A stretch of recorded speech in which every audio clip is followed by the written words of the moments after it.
children, and welcome to the educational video of science for class 6. Have you ever seen light coming from the damaged roof and reaching the ground? You will see that the light rays from such holes produce images of the sun when they fall on the ground. Why?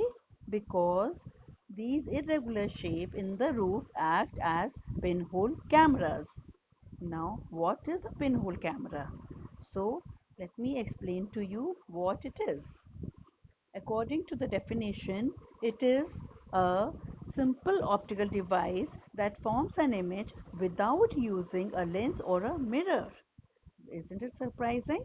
So first of all, let us make a pinhole camera. So we take two cylindrical boxes of different diameters and put one inside the other. It is kept in such a way that the inside one can slide very easily inside the bigger one. Now in the bigger cylinder we make a small hole, and in the smaller cylinder we make two holes. And one important thing that has to be taken care of is that it has to be covered properly that no light can enter.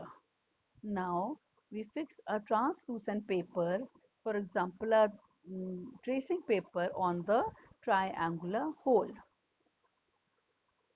Yes. Now these two cylinders should be enclosed properly from the paper so that light may not enter, otherwise we will not get the image.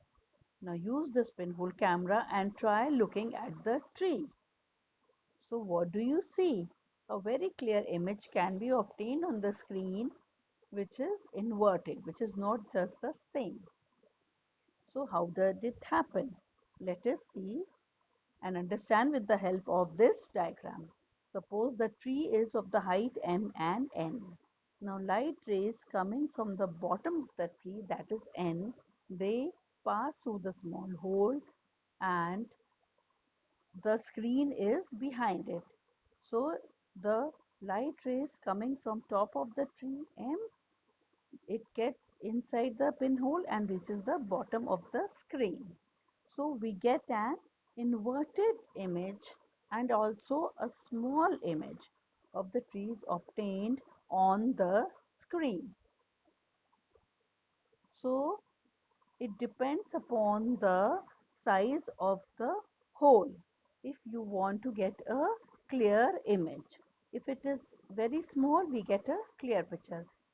As it becomes bigger, we will not get a clear picture of the